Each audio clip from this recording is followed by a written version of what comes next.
Hola, buenas tardes, bienvenidos de nuevo a mi canal. Bueno, pues aquí venimos con un caso de estos, la verdad que duros de narices, como casi todos los que estoy trayendo últimamente a mi canal, pero bueno, ha dado la casualidad de que ha surgido así. No es que esté buscando de manera consciente crímenes especialmente duros, pero bueno, ha coincidido que hay una serie de crímenes, como comento, que siempre merece la pena tratar y sacar a la luz porque son crímenes, como comento, pues aberrantes, son crímenes que no te puedes explicar por más vueltas que le des, por más explicación que intenten darle la criminología, las ciencias forenses, o sea, el sistema judicial, hay cosas que es que no se pueden tragar, no se pueden asumir, por decirlo de alguna manera, ¿no? Es realmente duro y complicado y bueno, pues este es el caso que os voy a traer hoy y bueno, no me quiero enrollar especialmente, entraremos en algunos detalles evidentemente porque creo que es importante, pero bueno, primero como siempre quiero hacer una pequeña introducción, ¿no? Entonces, bueno, aquí veis que tenemos a una familia, concretamente la familia de Adrian Seltzer y sus hijos. Y bueno, básicamente los crímenes intrafamiliares constituyen una de las expresiones más extremas de la violencia social contemporánea. Su particular gravedad no reside únicamente en la magnitud del daño físico infligido, sino en la fractura simbólica que producen sobre una de las instituciones centrales de la vida social, que sin ninguna duda es la familia. Entonces el hogar está concebido culturalmente como un espacio de protección, cuidado y reproducción afectiva y de repente se convierte en escenario de muerte.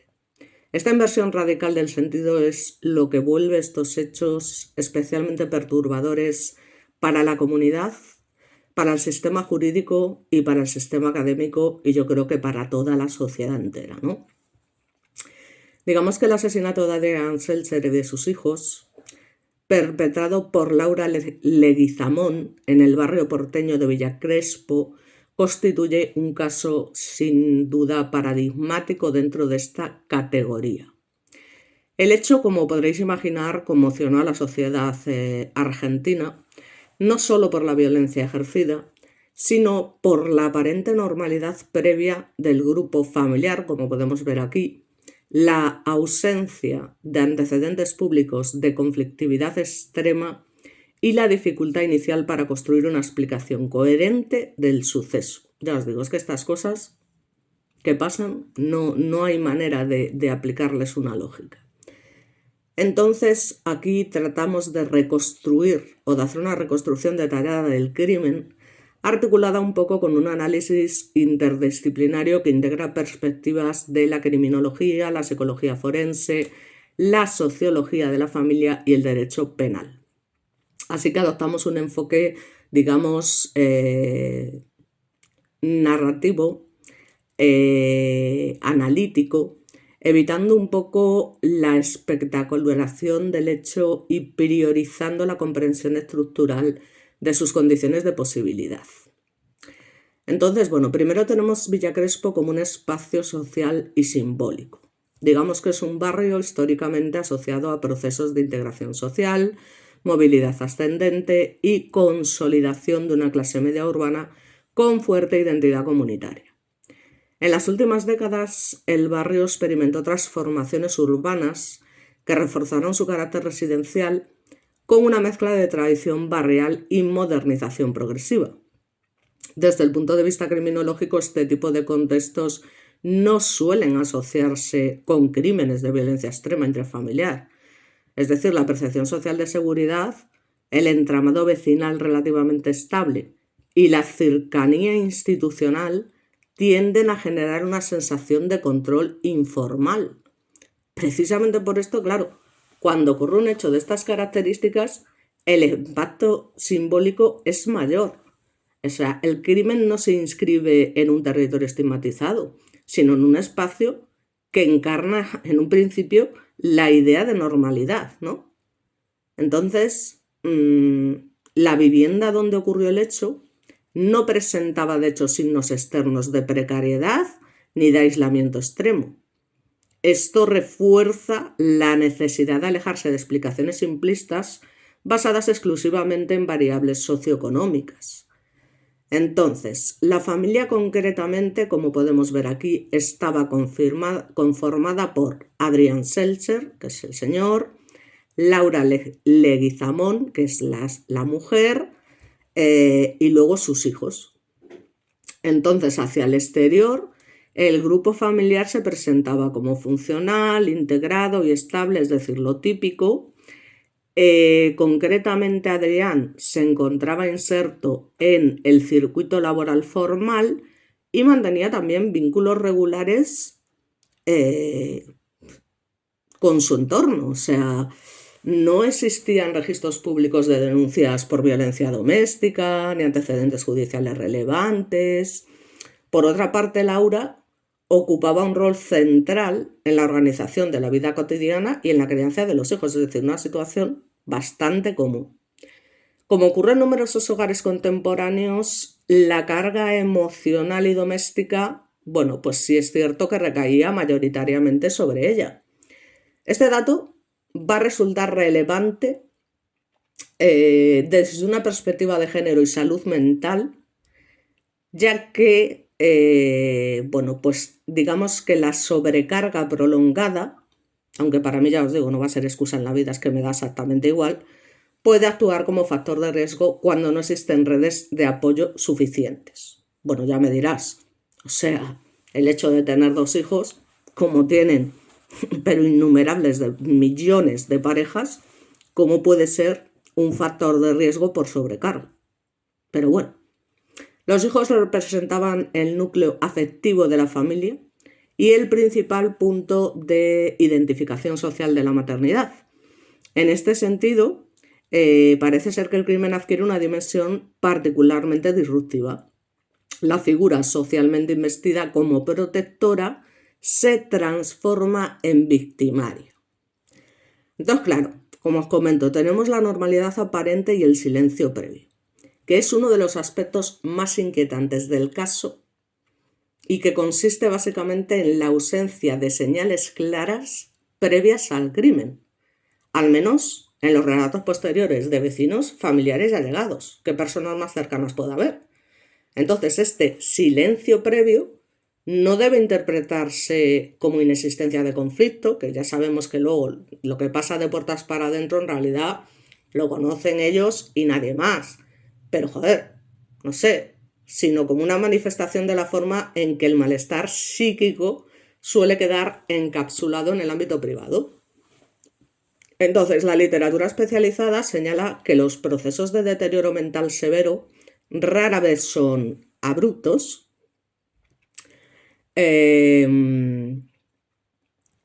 y bueno, pues es que, no sé, por el contrario suelen desplegarse de manera progresiva, ¿no? Poquito a poco vamos viendo cómo una persona va entrando en una depresión profunda, empieza con un malestar físico, mental y demás, con síntomas que pueden ser minimizados, naturalizados o incluso mal interpretados por el entorno, claramente. Entre estos síntomas se incluyen el aislamiento emocional, la fatiga crónica, la sensación de encierro vital y la pérdida de sentido y rigidez cognitiva. En contextos familiares idealizados, la posibilidad de pedir ayuda suele verse obstaculizada por mandatos culturales de autosuficiencia y silencio, ¿no? Que parece ser lo que le fue pasando a esta mujer, por decirlo de alguna manera. Entonces, claro, solo nos cabe analizar desde este punto de vista que se nos presenta el deterioro psíquico como proceso. Es decir, analizar esto desde una perspectiva psicológica, es decir, el crimen no puede comprenderse como un acto aislado o puramente impulsivo. Los informes periciales posteriores señalaron la presencia de un trastorno mental grave, y tan grave tenía que ser para hacer algo así, con un deterioro progresivo de las funciones psíquicas. Este deterioro no fue detectado o abordado de manera eficaz por el sistema de salud ni por las redes sociales cercanas. A ver, yo soy la primera que siempre digo que muchas veces las autoridades, las instituciones funcionan mal, pero claro, es que las instituciones tampoco son adivinas. Entonces, claro, yo no sé hasta qué punto esta mujer estaba siendo tratada o no estaba siendo tratada dentro de un sistema de salud, acudiendo a psicólogo, a psiquiatra. Entonces, claro, o sea, evidentemente las instituciones, aunque sean de salud mental, no son adivinas tampoco. Con lo cual, no sé, esto es un poco, no sé. Entonces, la falta de intervención temprana parece ser que constituye uno de los puntos críticos del caso. La atención en salud mental, especialmente en adultos responsables de cuidados intensivos, suele estar atravesada por barreras estructurales: estigmatización, dificultad de acceso, subestimación del sufrimiento y fragmentación institucional. Vamos a entrar ya en lo que es, y ya os digo, para personas que sean especialmente sensibles, pues vamos a entrar un poco ya en lo que fue la noche del crimen como tal, ¿vale? Entonces, bueno, pues esto es importante tenerlo en cuenta. Y bueno, básicamente la reconstrucción judicial indica que el crimen ocurrió, por supuesto, en el interior de la vivienda familiar, sin signos de ingreso forzado ni intervención de terceros, y la secuencia de los hechos parece ser que muestra una acción sostenida en el tiempo, con desplazamientos dentro del hogar y utilización de espacios íntimos. El ataque a los hijos precedió al homicidio de Adrián, y este orden resulta particularmente significativo desde el punto de vista psicológico y criminológico. O sea, en muchos casos de filicidio asociados a trastornos mentales, la acción se vincula a una lógica distorsionada de eliminación del sufrimiento o de protección extrema, aunque estas interpretaciones deben manejarse siempre con cautela para evitar lecturas justificatorias. Es decir, esto ya os digo, es que no tiene por dónde cogerse, es decir, no tiene ningún tipo de justificación. Entonces, claro, que el hogar se convirtiera en el escenario de violencia, ese espacio doméstico desempeña un rol central en la comprensión del crimen. Habitaciones, objetos cotidianos y lugares asociados al cuidado se terminaron transformando en instrumentos de violencia. Esta superposición entre lo familiar y lo letal, claro, intensifica el impacto traumático del hecho. Desde una perspectiva simbólica, el crimen no solo destruye vidas, sino también significados. El hogar deja de ser refugio y se convierte en una auténtica amenaza. O sea, es flipante. Bien, pues ya os digo, a partir de aquí, todas aquellas personas sensibles que hagan la vista gorda o que pasen algunas fases, pero en fin, yo creo que todo esto al final hay que escucharlo, hay que ser conscientes de que estas desgracias pasan mucho más habitualmente de lo que nos gustaría, y desde luego son actos, ya os digo, inexplicables, por mucho que haya de por medio algún tipo de trastorno, algún tipo de depresión. O sea, es que vamos a ver. Bueno, concretamente, los efectivos de la policía de la ciudad, a cargo de la escena del triple crimen de Villa Crespo, secuestraron una caja vacía sin blister de sertralina Rospau 50 miligramos, que como sabéis es un antidepresivo, que tampoco es excesivamente, como diría yo, es que ahora no me sale la palabra. O sea, que no es un antidepresivo precisamente de los más fuertes que hay, ¿no? Encontraron también una caja Midax 10 o lanzapina de 10 miligramos conteniendo 2 blísteres con 7 pastillas y un blíster con 5 pastillas, según indicaron las fuentes concretamente del caso a Infobae, parece ser. Entonces, asimismo, los investigadores describieron la escena muy sangrienta y con saña. Había sangre por todos lados. Entonces sospechan que Laura, esposa de Adrián y madre de Ian de 15 años e Ivo de 12, Adrián tenía 53, cometió la masacre con una cuchilla grande, que es que luego además es la manera de hacerlo. O sea, porque ya no es solamente, no sé, o sea, el hecho de asesinar a tu propia familia, sino el hecho de cómo lo hacen, ¿no? Jolín, no sé, o sea, yo ya te digo, o sea, dentro de lo malo, si te vas a poner a hacer una cosa de estas, no sé, deja el gas abierto, o sea, una cosa que no sea, pero hacer estas cosas tan salvajes. Y con esto no quiero estar dando ideas de muchísimo menos, o sea, sería totalmente justificable de la misma manera.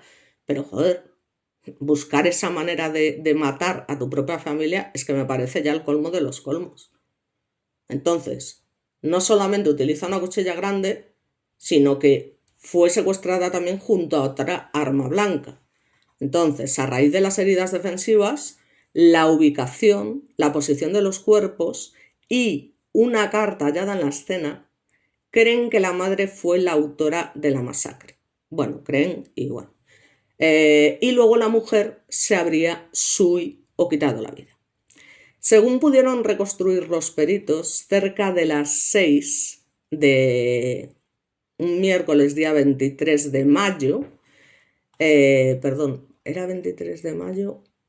Sí, a ver, fue un poquito antes, el miércoles. Bueno, más o menos sobre el 20 de mayo. Entonces, pues cerca de las 6, Laura mató a Adrián en el dormitorio matrimonial mientras éste dormía. Tenía heridas en el pecho. Investigan si había tomado un tranquilizante porque no se movió de su lugar. Y la ausencia de manchas de sangre indican que no se habría bajado de la cama. Luego fue a la habitación de los chicos, que también dormían en cuchetas, aunque según lo que se explica en otros, fuentes de investigación, fue al revés, es decir, primero, como se había comentado, asesina a los niños. Digamos que uno de ellas, Ian, corrió herido, es decir, intentó escapar, porque estamos hablando de un chaval de 15 años que evidentemente intenta defenderse. Pero aún así, Laura, a pesar de ser una mujer y demás, y que el chico probablemente, como vemos aquí, le sacaba en altura y demás bastantes centímetros, lo remató en el comedor. O sea que es que ya es esa intención total de matar, según señalaron las fuentes.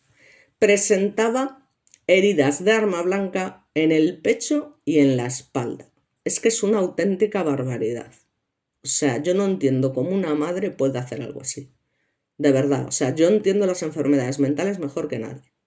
Porque para eso yo también soy una enferma mental y soy bipolar y tengo trastorno de la personalidad y tengo 1000 cosas. Pero vamos, es que en mi santa vida se me pasa por la cabeza semejante cosa. Y yo tengo episodios depresivos muy serios, porque el trastorno bipolar consiste en eso, en combinación de episodios maníacos con episodios depresivos. Pero es que en ningún momento, ya os digo, es que yo estas cosas ya os digo que es que no las puedo justificar. Yo lo siento mucho, o sea, por mucho trastorno que tengas. Si estás agobiada, saturada y demás, pues háblalo, cuéntalo. Si ves que una psiquiatra no te hace el caso suficiente o no te da el apoyo suficiente, pues jolín, busca otra opción, o sea, no sé, hay 20.000 psiquiatras diferentes, 20.000 psicólogos, o sea, es que yo, no sé. Luego se fue a la habitación de los chicos, ya os digo, que dormían en cuchetas, el que remató en el comedor y de esa manera tan brutal. E Ivo, pues también intentó escapar, porque tampoco eran niños tan pequeños, pero lo mató en el pasillo. Presentaba numerosas heridas cortantes en la espalda y pecho, y al igual que su hermano tenía lesiones de defensa, obviamente en manos y brazos, porque no estamos hablando de personas tan pequeñas. Entonces no sé cómo entre los dos no pudieron, no sé. Es algo realmente duro. Entonces, tras esa secuencia, parece ser que es cuando la mujer habría escrito la carta, lo cual, muy perverso, decía la nota junto a otras frases ilegibles y sin sentido, como estábamos en la calle, se puede leer en el mensaje que también menciona a su padre y a su madre. Luego se habría dirigido al cuarto donde todo había comenzado y se recostó junto a su primera víctima, que en algunos medios, como os comento, se dice que fue al revés, y en ese lugar se habría acuchillado, atención, a sí misma. Se arrastró y murió en el baño, ¿vale? Según las manifestaciones oportunas. Es que ya me dirás, o sea, ya me dirás en qué momento se le pasa por la cabeza a esta individua hacer algo así. Yo no sé. La mujer se encontró sobre el bidet, tenía heridas cortopunzantes en la zona superior del pectoral derecho, que es que ya también hay que tener para quitarse la vida de esa forma, ¿no? Heridas en su nariz y en la rodilla derecha. Probablemente las heridas en su nariz fueran de los chavales que intentaron defenderse, porque es que si no, no me lo puedo explicar. No observaron lesiones defensivas, sin embargo, a pesar de esto, y la forma en la que se hirió la madre es típica pues, de una intención de morir, como una máquina de coser, una puñalada al lado de la otra, según indicaron diversas fuentes. Entonces, los peritos que trabajaron en la escena preservaron las manos de las víctimas y analizaron manchas de sangre e impresiones en muebles. También incautaron evidentemente la nota y la lapicera con la que Laura habría escrito el mensaje. Frente al baño en un dormitorio encontraron a Ivo con numerosas heridas cortantes en la espalda, madre mía. Presentaba además lesiones defensivas en palmas de las manos y brazos. Y ya os digo que, pues el caso parece ser que se descubre sobre el miércoles 20 de mayo cerca de la 1:30, cuando una empleada doméstica llegó a la casa de la familia a trabajar y abrió la puerta con su propia llave. Y os podéis imaginar cuando vio el cuerpo de Ivo en un charco de sangre, espantada la pobre mujer llamó al 911. ¿Qué pasa? Pues que cuando llegó al sitio, la hermana de la presunta triple homicida le dijo a la policía: fue mi hermana. Así que los investigadores incautaron las carpetas escolares de Ian e Ivo. Fuentes del caso indicaron a diversos medios de comunicación que se haría una pericia documental sobre el material escolar en primer lugar para descartar de pleno que hubiese sido, atención, alguno de ellos quien escribió la nota hallada en la cocina, cuya autoría es atribuida realmente a Laura. Y ya os digo, es que viendo las imágenes parece imposible pensar, en todas las fotos siempre tan sonrientes, ella la primera, que pudiese hacer algo así y cometer un acto tan atroz, independientemente de la depresión que estuviese pasando, o tenía que haber algo más ahí detrás. O sea, un trastorno mental bastante serio que se fue, ya os digo, o fue mal diagnosticado, o se fue, es lo que digo, agravando con el tiempo y nadie se dio cuenta.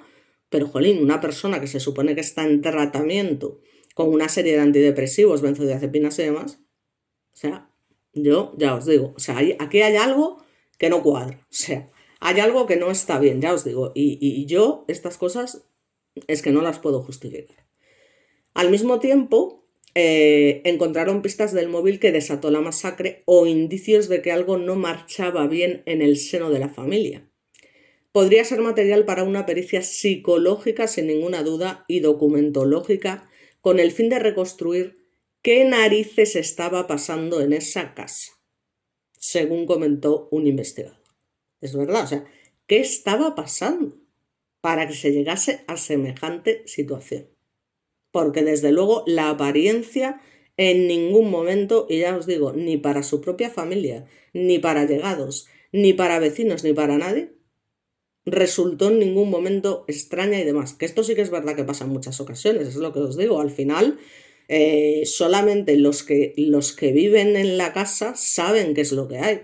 Pero joder, si hubiese realmente un problema tan grave, los niños le habrían comentado esto con los amigos, porque estas cosas al final se comentan. Jolín, pues mi madre, jolín, pues no sé qué, o pues mi padre, nada, absolutamente nada. Entonces, bueno, parece ser que Ian e Ivo asistían a la sede de la ORT, ubicada en la calle Yatay al 200, no lo sabemos porque esto es en el barrio porteño de Almagro. La institución judía expresó su pesar en un comunicado. Con inmenso dolor comunicamos el fallecimiento de nuestros queridos estudiantes Ian e Ivo Selcher, quienes asistían a la sede Almagro. Señaló la directiva del establecimiento, que se mostró, como es obvio y como pasaría con todo hijo de vecino que conociera a esta familia, profundamente conmovida por lo sucedido. Y gente conocida y no conocida, porque lo siento hasta yo, quiero decir, o sea, mmm, por muchas preguntas que me haga, no encuentro respuestas a este tipo de casos. Me vais a perdonar que lo diga y diréis, bueno, es que las cosas son más complicadas de lo que tal. Mira, se lo puedes decir a otra persona, pero a una persona como yo, que tiene un montón de trastornos precisamente de salud mental, pues hombre, ¿qué quieres que te diga? Tiene que haber ahí algo mucho más grave, porque para que te dé por hacer algo así, ya me dirás, o sea, no sé. Entonces, bueno, parece ser que desde la escuela también manifiestan que comprendemos la conmoción que genera esta trágica situación, por lo que a través de nuestro equipo de coordinación educativa y profesionales estaremos brindando contención a los grupos involucrados. Ya me dirás tú. Señalaron las autoridades del colegio. Por último, anunciaron que realizarían lo típico, ¿no? Pues un minuto de silencio en su memoria y que sus banderas permanecerían a media asta durante toda la semana, como pasó aquí con el caso de bullying contra Sandra. Vale, pero bueno, esas cosas sí, son significativas, son un detalle y todo lo que tú quieras, pero al final tampoco nos resuelven nada, ¿no? Entonces, no sé, yo ya os digo, lo que no queda muy claro es si efectivamente primero atacó a los hijos y luego a Adrián, o fue, como dicen otras fuentes, primero a Adrián y luego a los hijos. A ver, yo por lógica entiendo que primero atracaría a Adrián, porque los hijos imagino que tuvieron que gritar, o sea, se intentaron escapar por la casa, la madre persiguiéndolas como una loca, en plan El Resplandor, con unos cuchillos y demás. Los niños, entre que intentan escapar, gritan, intentan defenderse, el padre sí o sí se tendría que haber despertado, salvo que le hubiese metido una dosis de, ya os digo, porque parece ser que estaba profundamente dormido, pero aún así, hay que estar muy dormido para no enterarse. O sea, te quiero decir, ¿no? O es lo que yo pienso, es lo que yo pienso. Entonces, para mí tiene mucho más sentido que primero cometiese el homicidio, el asesinato, porque fue un asesinato con alevosía, que, o sea, por sorpresa totalmente y con total situación de indefensión por parte de la víctima y con ensañamiento aún encima. Porque siempre que se mata con un arma blanca hay ensañamiento. Entonces, ya me dirás tú, yo estas cosas no sé. Entonces, bueno, claro, como os comento, pues claro, la ausencia de respuesta de la familia generó preocupación en su entorno, ¿vale? Porque parece ser que, claro, debieron pasar 2 o 3 días que no daban señales de vida, ¿no? Hasta que llega esta persona que trabaja en el domicilio y es cuando se descubre todo el percal. Entonces es precisamente el ingreso a la vivienda lo que permitió constatar la magnitud de la tragedia. La escena fue descrita por los investigadores como de extrema violencia. Es que ya os digo, elegir esa manera de asesinar manda huevos. Y ya os digo que todas las imágenes que encontramos son así. O sea, sonrientes, felices. Yo, ya te digo, la tía disimulaba muy bien, si tenía una depresión profunda, como se hace o se intenta dar a entender aquí. Porque, ya te digo, o sea, es una cosa alucinante. Entonces, ya os digo, parece ser que no había signos de lucha prolongada en algunos casos, lo que refuerza la hipótesis de un ataque desde una posición de confianza absoluta. Evidentemente. O sea, ¿en qué momento unos hijos o un marido incluso se puede imaginar esta situación? Que su propia madre los va a asesinar y de esa manera. Entonces, claro, el impacto del hallazgo no se limitó solamente a los investigadores, sino que, como es lógico, se extendió a toda la comunidad, generando una sensación, como siempre pasa, de vulnerabilidad colectiva. Como para no. Es decir, pues si pasa esto a esta familia, que parece ser que eran súper felices, que siempre estaban sonriendo, ¿qué tal? Dije, joder, pues... Y es que está claro, yo lo he dicho siempre, que nadie se piense que esté libre de estas cosas. Quien menos te lo esperas un día, se le pira la pinza y hace unas cosas que es que son, ya te digo, inexplicables, intolerables a todas luces. O sea, porque ya te digo, que después de tantos años, un día se te cruce el cable y que digas tú, bueno, no, que fue progresivo, porque la mujer fue tal, que no, que eso no se puede justificar, que además la tía estaba en tratamiento, que o tenía una enfermedad que no se había diagnosticado, o yo no sé, pero desde luego yo no seré la que justifique un acto así. Entonces, bueno, la investigación judicial. La investigación avanzó rápidamente hacia la imputación de Laura, evidentemente. Las pruebas reunidas incluyeron informes forenses, análisis de la escena, reconstrucción temporal y evaluaciones psiquiátricas exhaustivas, que esas son las que me gustaría leer a mí, porque tela marinera el asunto. Parece ser que el eje central del proceso judicial fue la imputabilidad penal, es decir, que esta mujer era imputable, con lo cual, independientemente del trastorno que pudiese tener, no fue lo suficientemente grave como para haber llevado a cabo un acto así. Así que la justicia debió determinar si la acusada contaba con capacidad de comprensión y autodeterminación al momento del hecho o si su padecimiento mental anulaba dicha capacidad. Este dilema expone una tensión estructural del derecho penal moderno que se funda en la noción de responsabilidad individual, pero enfrenta límites cuando intervienen patologías mentales severas. Pero claro, aquí, o sea, vuelvo a decir lo mismo. Es decir, o los psiquiatras estaban en la parra, o lo de esta mujer, no sé. O sea, yo ya te digo que es que son cosas de las que no tengo respuesta. Me gustaría daros una, pero es que ni yo misma lo puedo comprender. No puedo. O sea, es una cosa que además me supera porque es que no, es que no lo entiendo de ninguna forma. O sea, de ninguna forma. Hay que estar, para mí hay que estar ya no loco, sino muy trastornado para hacer algo así. O sea, o ser un psicópata, que no creo que fuese el caso de esta persona. Porque si hubiese sido una psicópata, se habría visto desde el minuto número 1. ¿Vale? Estamos hablando de que hicieron una vida relativamente normal hasta un cierto momento en que la mujer parece ser, para mí fue simplemente pues eso, pues una depresión, porque se vio agobiada por tener que llevar las cargas del hogar, por tener que hacerse carga de los hijos, pero ya me dirás tú si eso no le pasa a miles de mujeres y en situaciones probablemente bastante peores que las de esta mujer. ¿Vale? O sea, que incluso tienen problemas graves de tal, que bueno, que no sabemos tampoco hasta qué punto podrían tener ciertos problemas, pero yo... Entonces, bueno, claro, lo que hace la salud mental y el sistema institucional es que, bueno, parece ser que este caso pone en evidencia fallas estructurales en el sistema de atención en salud mental. Yo tampoco lo veo así. No sé cómo lo veis vosotros, pero la fragmentación de servicios, la escasa articulación entre dispositivos y la falta de seguimiento continuo contribuyen a que procesos de deterioro psíquico avancen sin intervención adecuada. Vamos a ver una cosa.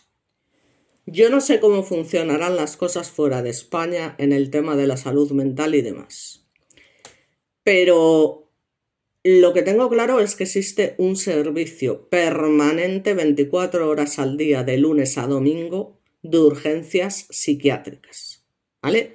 Con lo cual, una falta de seguimiento continuo, pues tampoco, porque ella se preocupó de tenerlo, porque yo al final, es lo que te digo, o sea, aparte de que mi psiquiatra me ve regularmente, más o menos una vez al mes, si en algún momento, o sea, y ella me lo ha dicho siempre, dice, si en algún momento por lo que sea, o ha pasado un mes y medio, y por lo que sea no te puedo dar cita antes, tú te presentas aquí que yo te voy a atender siempre. Y si no, se acude a La Paz. Porque si eso te pasa o te da una crisis depresiva, pero en ningún momento homicida, ni muchísimo menos, dice, o te dan ganas de hacer algo, pues, pero contra ti, no contra otras personas, pues joder, te vas inmediatamente a las urgencias de La Paz, donde siempre vas a tener, ¿vale? Tarden más horas o menos, porque luego eso también habría que analizarlo con lo mal que funciona la seguridad social. Pero siempre vas a tener ahí a unas personas que te van a atender, que no te van a dejar sola, coño. Es que, entonces, claro, yo no sé. O sea, yo en este caso, y soy la primera que siempre he hecho la culpa, como sabéis, a instituciones y demás, pero yo en este caso tengo mis serias dudas. Porque el seguimiento continuo también depende de uno mismo. O sea, yo si necesito acudir a mi psiquiatra con más asiduidad, la llamo y digo, mira, necesito que me veas sí o sí, necesito, o sea, es decir, que pido ayuda. O sea, pido ayuda. Entonces, ya no solamente depende de que la psiquiatra haga un seguimiento continuo, y vuelvo a repetir, si no te gusta cómo trabaja un psiquiatra, o está haciendo una falta de seguimiento continuo, búscate otro. Es que hay 20.000 millones de psiquiatras. Que con esto no estoy juzgando, porque yo soy la primera, como os digo, que no haya problemas de salud mental muy graves. Pero claro, no sé. O sea, creo que esto también depende de uno mismo. A no ser que no seas tú misma consciente de lo que te está pasando. Pero si eres imputable, es porque sí que eres consciente. Porque si no, la habrían declarado inimputable. Entonces, aquí es donde está esa contrariedad que a mí me hace realmente estar muy confusa respecto a estos hechos. Entonces, ¿qué procesos de deterioro psíquico, ya os digo, avanzan sin una supuesta intervención adecuada? Pues la prevención de crímenes intrafamiliares extremos requiere políticas públicas integrales que aborden la salud mental no como un problema individual aislado, sino como una responsabilidad colectiva. Bueno, yo aquí os voy a decir que no estoy totalmente de acuerdo. Podéis, por supuesto, opinar, poner vuestros comentarios y demás, pero yo ya os digo, no entiendo muy bien la situación y sigo sin encontrarle del todo este sentido. O sea, es que yo creo que estas cosas no tienen sentido. O sea, ya te digo, se te tiene que cruzar mucho el cable, tío. O sea, ahí tiene que haber algo que no funciona bien, y que ya te digo, si es progresivo y tú te estás dando cuenta de que cada vez te sientes peor, coño, pide ayuda, o en todo caso, en el peor de los casos, que es lo que digo yo, es que a esta gente siempre le da por lo mismo, si os dais cuenta. O sea, asesinan a su familia y luego cogen ellos y se quitan la vida. Coño, quítate la vida tú, si tan mal te encuentras. ¿Pero por qué asesinas a tu familia? ¿Por qué asesinas a tus hijos? Es que es eso. O sea, al final, coño, vamos, al menos yo lo veo así. Y yo misma me he sentido así. O sea, yo no voy a coger. Vamos, es que es lo último que se me pasa por la cabeza.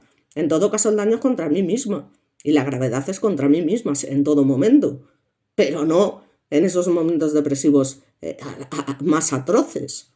¿Vale? O sea, ¿qué dices? Es que me tiro por la ventana. Pero coño, vamos, es que ni se me ha pasado por la cabeza en mi vida. Vamos, pero ni de coña. ¿Vale? O sea que... Y mi situación es seria también.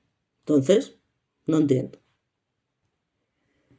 Entonces, si hablamos de filicidio y maternidad, el filicidio constituye una de las formas más perturbadoras de homicidio, sin ninguna duda. O sea, que una madre asesina a sus propios hijos. O sea, es que hay que estar muy perturbado. Ya te digo, o sea, hay que estar, pero muy, muy trastornado para hacer algo así. ¿Vale? Y además, yo no diría de homicidio, diría de asesinato. O sea, en este caso, desde luego. ¿Vale? O sea, no tratemos de homicidio algo que es un asesinato, para empezar. Entonces, la criminología ha identificado distintas tipologías, entre ellas el filicidio psicótico, es decir, que esta mujer tuviera un brote psicótico en ese momento, pero para eso están los antipsicóticos, o sea, en el cual la acción se encuentra profundamente condicionada por trastornos mentales. Si ya os digo, si ese trastorno mental fuese tan grave, hubiese sido declarada inimputable. O sea, así de claro. Porque eso se puede demostrar. O sea, cuando una persona está fuera de su sano juicio, por decirlo de alguna manera, es que es inimputable. Porque es una persona que no es consciente de lo que está haciendo. Pero yo creo que la manera en la que lo hizo y tal, ella en ese momento era perfectamente consciente y tenía intención de.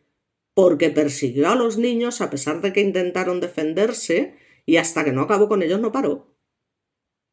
Y estamos hablando, ya os digo, de chavales que al menos el que tenía 15 años, oye, cuidado, ¿vale? Que se puede defender y a lo mejor te sale mal la jugada. Entonces, en el caso analizado, la figura de la maternidad fue rápidamente resignificada por el discurso mediático como monstruosa. A ver, efectivamente, monstruoso fue. O sea, monstruoso fue. Independientemente de que hubiese luego motivos de trastornos ocultos o que no habían salido a la luz o lo que sea, pero monstruoso fue. O sea, un acto así siempre es monstruoso. Entonces, bueno, claro, es que sin embargo, esta representación impide comprender las condiciones estructurales que permiten que una tragedia de esta magnitud ocurra. Entonces yo aquí, ya os digo, respecto al tratamiento mediático del caso, pues bueno, como os podéis imaginar, la cobertura mediática enfatizó el impacto emocional y la excepcionalidad, recurriendo en muchos casos a titulares sensacionalistas, cosas que ya aquí sí que voy a criticar y que no me sorprende de ninguna manera, porque los periodistas, el periodismo, la prensa y demás, ya sabemos cómo se la juegan siempre. Entonces, claro, este enfoque tendió a individualizar el mal, digamos, desplazando la atención de las fallas institucionales y sociales. Desde una perspectiva crítica, el tratamiento mediático reforzó estigmas sobre la salud mental y contribuyó a una lectura moralizante del hecho. ¿Vale? No sé si entendéis, o sea, sí, puede haber todos los estigmas del mundo sobre la salud mental, pero ¿es moralmente lógico lo que hace esta mujer? O sea,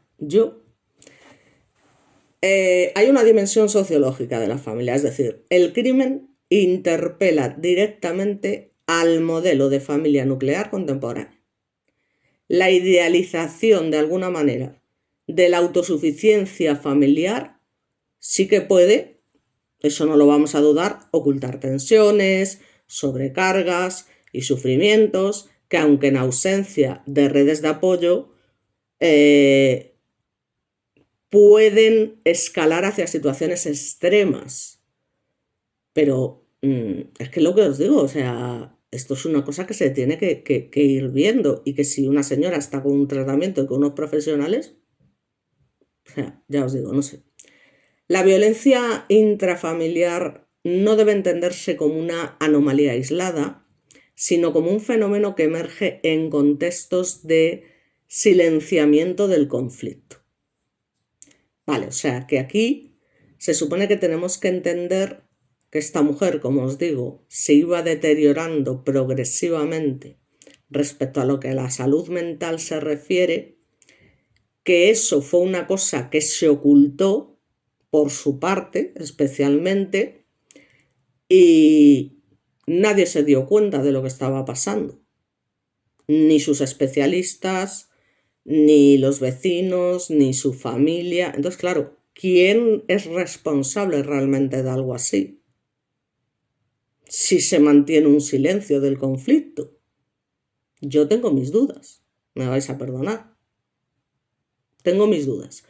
Y soy la primera, ya os digo, que defiendo la salud mental por encima de todo y entiendo que hay personas que pasan por procesos muy, pero que muy jodidos, con depresiones muy severas, pero que normalmente las personas que pasan por este tipo de cosas, lo primero que hacen en todo caso es quitarse la vida. Yo conozco una chica aquí que la veías todos los días, trabajaba en el Carrefour para ser exactos, la veías todos los días, parecía normal, sonriente y demás, y un buen día se tiró al tren. Así, literalmente. Una chica que veías todos los días en el Carrefour. Estabas cansado de conocerla, hola, tal, pasar por su caja y demás. Y un buen día no, que se ha tirado al tren. Y parece ser que era porque tenía unos problemas muy serios con su madre. O sea, parece ser que la madre debía ser muy narcisista, debía ser... Y la chica, pues terminó tal. Pero claro, es que hay que analizar muy bien los contextos para poder entender las cosas. Porque es verdad que hay veces que hay gente que es que dices tú, jo, pues no parece que tengas una depresión, ¿eh? Porque como esto pasó, a ver, es que la salud mental es muy compleja. Porque es un poco como pasó con el famoso, y ahora no me saldrá el nombre, solamente para fastidiar, el cómico actor, jolín, súper conocido. Y es que es lo que te digo, se me atascan los nombres y no hay manera. El hombre este, joder, que hizo la película de Señorita Doubtfire, entre otras muchas más películas.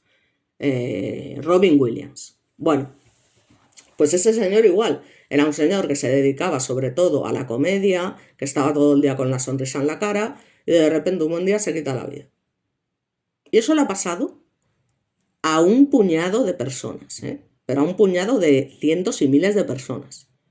Porque muchas veces es eso, que la gente te ve actuando medianamente normal y es como, ojo, pues yo no te veo tal, no te veo cual.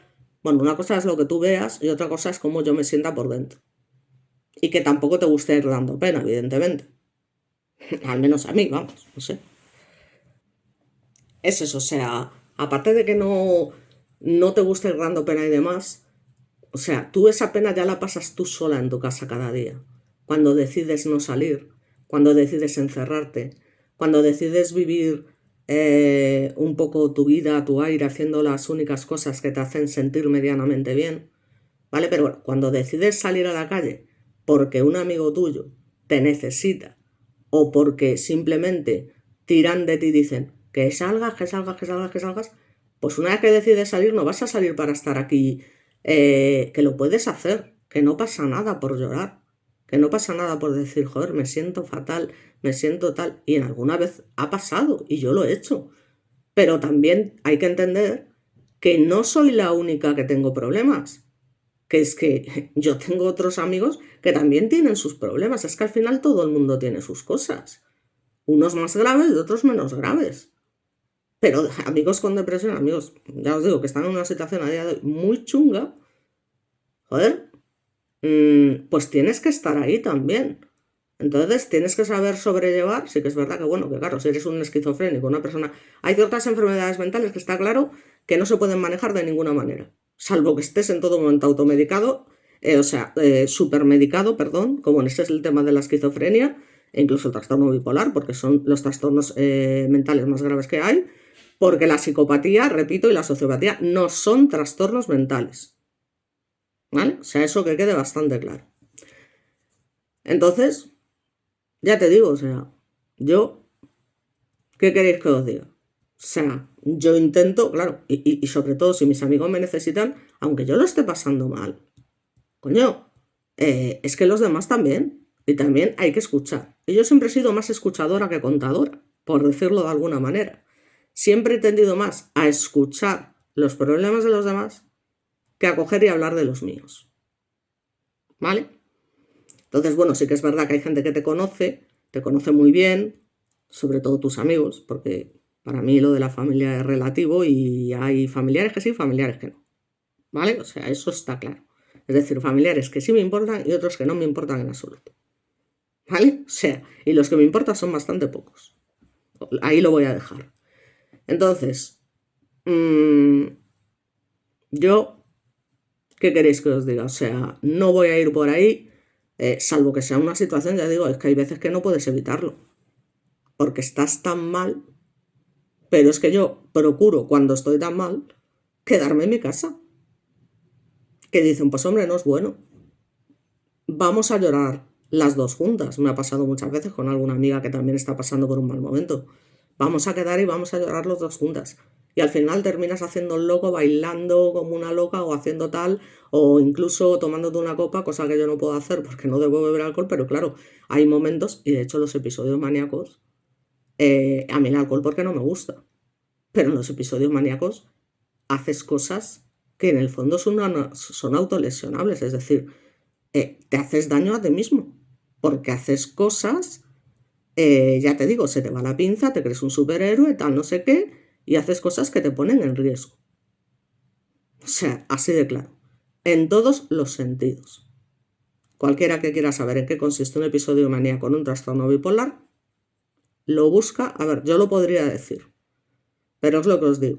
Ya he hecho algún comentario que a veces yo creo que pues a lo mejor pueda estar fuera de lugar sobre qué es lo que se hace en este tipo de episodios. Y eso puede hacer pensar a mucha gente, joder, pues mira esta lo que hace, pues mira esta lo que no sé qué. Bueno, pues es parte de mi enfermedad. Y los episodios maníacos, ya os digo, hacen que hagas cosas que ya te digo, que no son malas para los demás, sino malas para ti mismo.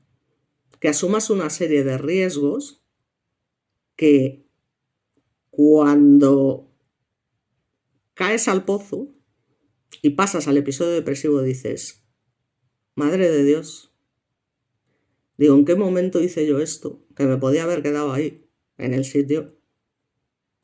Porque, en fin, es que no quiero ser yo la que lo diga. No quiero ser yo la que diga, pero son características además que tienen todas las personas que tienen trastorno bipolar. Hay una serie de conductas, al menos 3 o 4, que son comunes para todos los enfermos de trastorno bipolar y que se hacen en los episodios maníacos. Al menos 3 o 4 que coinciden en todos los bipolares. Luego hay otras que dependen, que pueden ser en un bipolar de una manera o un bipolar de otra, pero hay 3 o 4 conductas que son sí o sí iguales para todos los bipolares. Relaciones es de riesgo. Compras impulsivas o tal. Hay gente que se ha dedicado a comprar, ya os digo, casas o coches en un episodio maníaco. Imagínate cuando se te pasa el episodio maníaco decir que me he comprado una casa. O sea, que a saber en qué movida te has metido.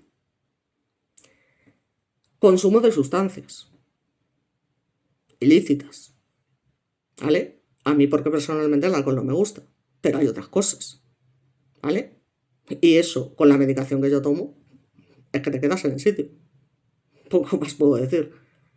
Y esas 3 condiciones en particular se dan en todos los casos de bipolaridad, en episodios maníacos, ¿vale? Luego ya, cada uno tiene sus cosas aparte que le puede dar por aquí o por allí, pero eso es igual para todos. Unos con más intensidad y otros con menos. Pero ya os digo, el riesgo en todo momento es para ti. Ahora, el sufrimiento es para tu familia, porque si te pasa algo, ¿vale? ¿Qué es lo que me pasa a mí? Que yo precisamente, o cuando tengo una depresión y te dan ganas de tirarte por la ventana, evidentemente lo primero que piensas para no hacer algo así es en tu hijo. Y yo tengo esa inmensa suerte. Y tengo que decirlo, que tengo un hijo, que me salva la vida cada día. Cada día que yo estoy deprimida, me salva la vida desde que nació. Desde que nació. Porque gracias a él, cuando se me han pasado por la cabeza ideas de ese tipo, siempre lo priorizo a él y digo, ¿cómo voy a hacer algo así? Causarle tanto daño a mi propio hijo. Y luego a mis sobrinas. Porque muchas veces se juzga a las personas que hacen este tipo de cosas, que se quitan la vida y demás. Pues qué egoísta, pues qué no sé qué, pues qué no sé cuánto. Hay que estar en el lugar de las personas y en el lugar de lo que se siente en cada momento.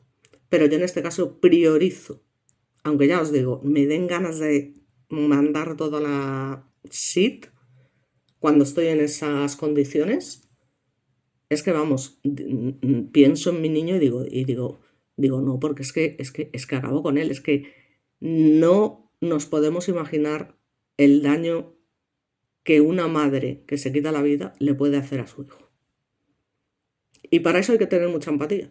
Y me alegro en este caso, aunque en otros muchos no, porque tener demasiada empatía no es precisamente bueno, pero en este caso sí. Porque si no fuese una persona tan empática, probablemente terminase cometiendo alguna locura en algún momento. Aparte de las que ya hago cuando estoy en un episodio maniático, por supuesto. Entonces, en fin, al final siempre termino hablando de mí, pero bueno, mira, como no muestro la cara, ya os digo que es una manera de que también pues me conozcáis un poco y sepáis que desde luego de salud mental piloto bastante.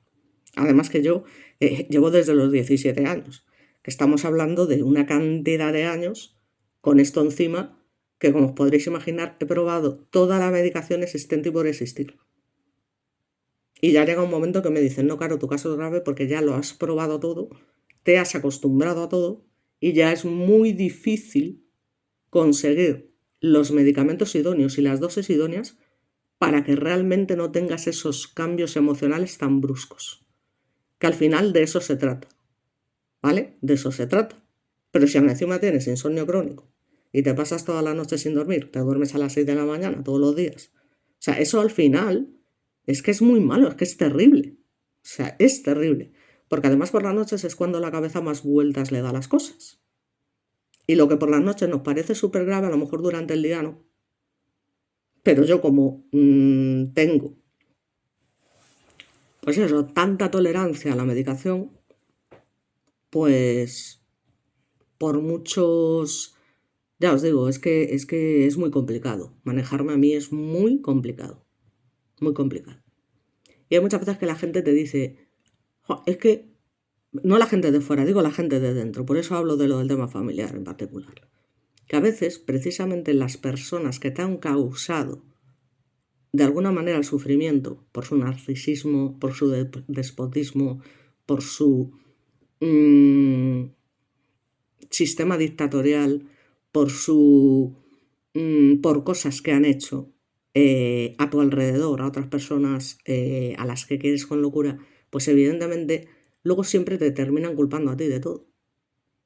Y ellos siguen diciendo que ellos no se arrepienten de nada, que ellos lo han hecho todo bien, en fin. Es que no hay manera de que lo entiendan. Y además, no creen como tal en las enfermedades mentales. O sea, es como no, a ti lo que te pasa es, o sea, y son psiquiatras, son psicólogos, y saben lo que no, a ti realmente lo que te pasa es esto. Es para flipar. Dices tú, pero tú qué coño sabrás. ¿Yo eres psiquiatra acaso? Digo, porque luego bien que me dices a mí, no hables de una cosa que no sabes. Digo, pues no hables tú de una cosa que tampoco sabes. ¿Sabes lo que te quiero decir? Entonces, bueno, me estoy engañando al final un montón, siempre me pasa lo mismo, perdonadme. En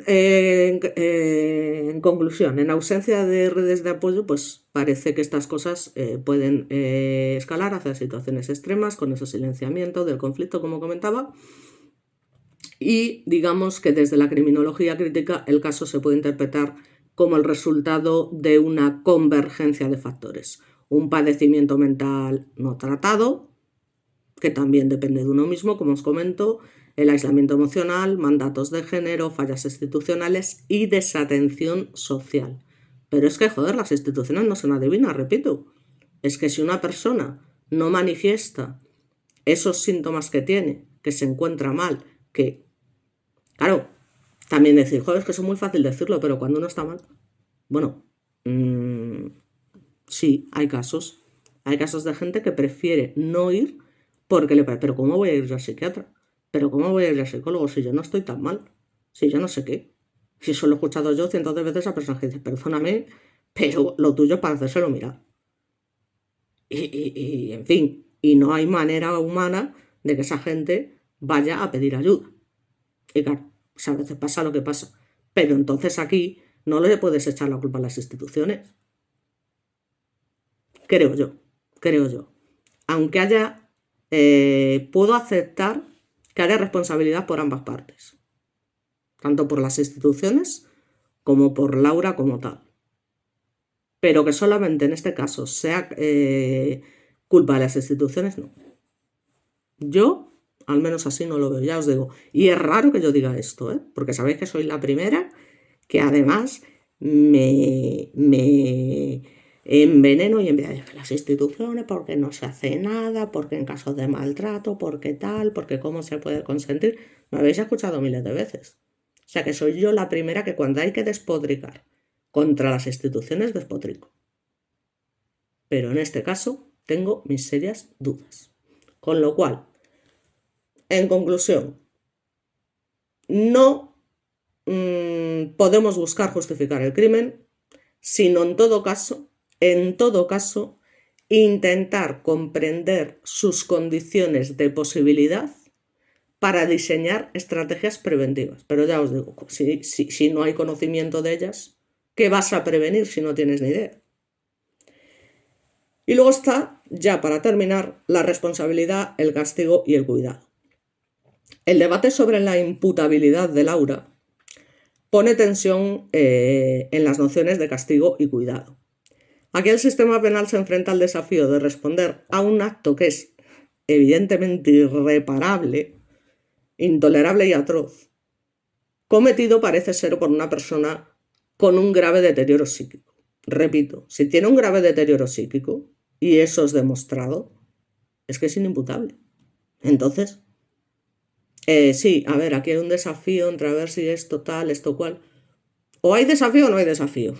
O sea, o es lo suficiente grave como para efectivamente decir, no, esta persona es inimputable. Esta persona se tiene que ir a un centro de salud mental por el resto de su vida o durante lo que sea, o no. O sea, quiero decir que sí, que siempre es duro tomar esa decisión, pero para eso están los expertos, para determinar hasta qué punto llega la gravedad y son los que le van a transmitir a ese sistema penal, a esos jueces, a esos fiscales y demás, mire, esta señora no puede ir a la cárcel, es inimputable porque tiene un trastorno mental muy grave y esto no puede ser y tal. Para eso están los expertos. Entonces, si se vio que la chica era imputable, sería por algo. Entonces, claro, este dilema pues, parece ser que obliga a repensar los límites del derecho penal y la necesidad de articularlo con políticas de salud mental eficaces. ¿Vale?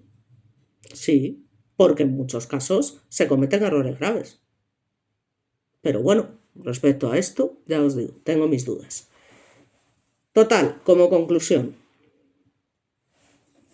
Como conclusión general, el asesinato de Adrián y sus hijos a manos de Laura constituye una tragedia que excede a sus protagonistas. En un caso se interpela a las instituciones, como estamos viendo y como estamos debatiendo de alguna manera, porque yo, ya os digo, estoy dispuesta a escuchar todos vuestros comentarios al respecto, a leerlos, a discutirlos, más que a discutirlos, a debatirlos, ¿vale? O sea, que es que sin ningún problema, por supuesto, porque yo al fin y al cabo estoy dando mi opinión, ¿vale? Pero cada uno, oye, pues tiene la suya, sobre todo en este tipo de casos. Pero nos está claro que, bueno, es un caso que interpela a las instituciones, discursos sociales y a políticas públicas, y más allá del horror, digamos que el análisis académico del crimen permite formular preguntas indispensables, que son las que me estoy preguntando yo. Es decir, ¿qué señales no fueron vistas? ¿Qué redes fallaron? ¿Cómo intervenir de algo que desconoces antes de que el daño sea irreversible? Comprender no implica justificar, me vais a perdonar. Por eso digo, es que comprender no implica justificar. Comprender es, en este contexto, una forma de responsabilidad colectiva. Punto y pelota. Y como digo, si tú realmente estás tan mal y demás, tío, pues lamentablemente, si no puedes con tu vida, Si sientes que tu vida, pues oye, siempre tienes la opción, aunque evidentemente totalmente desaconsejable. Y creo que hay miles de profesionales que te pueden ayudar a evitar esto. Incluso el amor que puedas sentir por tus propios hijos y por la gente que te quiere y por la gente que tú quieres, ¿vale? Creo que, joder, eh, intenta por lo menos recuperarte y no acabar con tu vida. Pero es que antes que acabar con la vida de tu familia, me vas a perdonar, pero tírate por la ventana. O sea, esto puede parecer muy fuerte que lo diga, pero es que pasan innumerables ocasiones. Es una cosa que me toca la moral, o sea, tanto en hombres como en mujeres. Primero me cargo a mi familia y luego me quito la vida. Pero será posible. ¿Y por qué no empiezas por el final? Y nos ahorramos que personas inocentes tengan que pagar porque se te está yendo la olla. O porque tienes un problema mental, chica. O chico. Porque esto pasa en ambos casos. O sea, gente que ha sido totalmente normalizada, de repente le da un arrebato, un ataque psicótico de estos, y ala, traca, traca. Se carga la familia y luego se quita la vida. Y dices tú, de puta madre. Digo, pues aquí, ala, venga. En fin, es sin duda algo complejo y algo de lo que no se puede, eh, digamos, jolín, es que se me van las palabras. Trivializar de alguna manera, no se puede tratarlo como una cosa. Son cosas muy serias, la salud mental es una cosa muy seria y es una cosa que tiene que estar controlada, sobre todo en determinados casos. Pero, claro, si hay un silencio por parte de la víctima y no tal, pues claro, ¿qué quieres que te diga? Es que lo que no puede hacer o lo que no pueden hacer las instituciones hasta cierto punto es estar pendientes de cada una de las familias que habitan en este mundo para ver si hay algún miembro que tiene problemas de salud mental y no lo está contando. O así es como lo veo yo. Porque hay mucha gente que es que se niega en redondo. Y por mucho que le intentes hacer entrar en razón de, mira, yo creo que no estás bien, que deberías ir, que tal, que no sé qué. No, no, no, no, no, yo allí no voy, yo no sé qué, yo no sé cuándo. Entonces, ¿qué pasa? ¿Qué pasa? ¿Cómo se interviene ante esto? Así que bueno, por mi parte nada más. Otro hecho triste, ¿no? Lo siguiente, inexplicable. Y nada más. Muchas gracias y nos vemos en el próximo vídeo.